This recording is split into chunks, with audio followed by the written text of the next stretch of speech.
I'm Pam Tennyson-Rent, so I'm Vice President of this board, the Latimer Lutheran Church Preservation Society.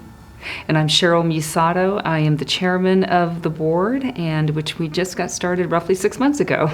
Well, it was originally known as the Zion Lutheran Church, and it is located in Latimer.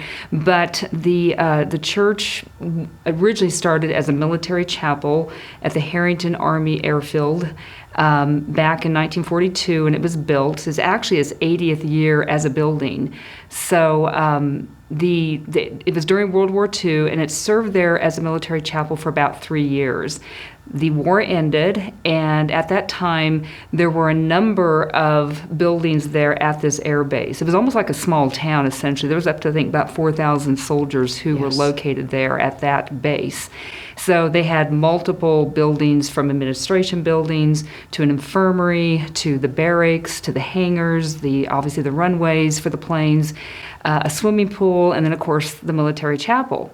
After the war ended, many of those buildings were sold off to various companies that wanted them. Several went to Herington. The others were either tore down or disposed of. And however, the congregation of Latimer, the Zion Lutheran Church congregation, needed a bigger church. And so when that opportunity came up, they paid $1,800 for that building and then had it moved from the air base 3 miles to Latimer. And it was on May the 1st, 1949, when they had the dedication of the church. And then their very last service was on December 26th of 2021. So I've known Pam for many years, and so and she is a historic preservation specialist. And so she had often been talking to me every time I maybe would see her there when I maybe might attend that church, mentioning about the need to do something if that ever came to the point. Latimer is only about 20 people. It's along K4 Highway. It's just northeast of Herington in Morris County, so it's very small.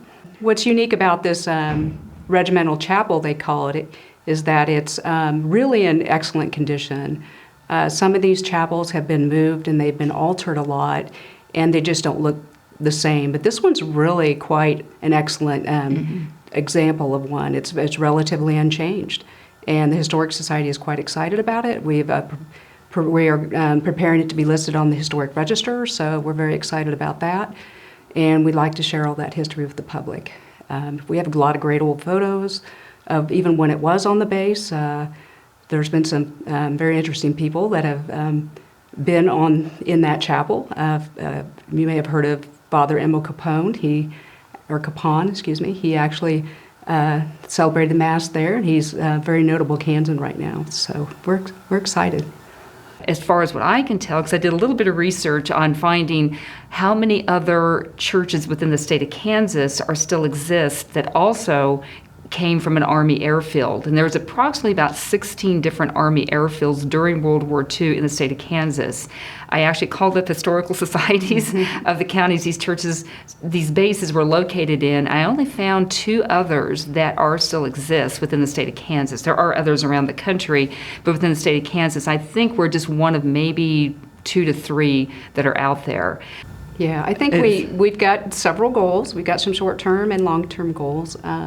One would be to improve some of the gutters. We do have some minor moisture issues in the basement we'd like to address. So we think improving the guttering system, larger gutters, and some other things we're going to do. We've had some contractors look at that. The exterior, which is still original on the siding, needs to be repainted.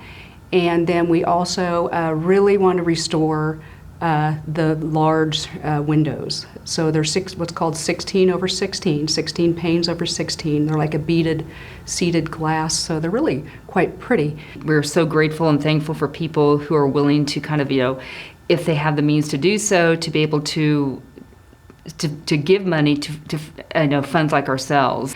It's just a tremendous boost. It's like an injection of adrenaline getting into these funds to really help them meet their goals, and we appreciate immensely.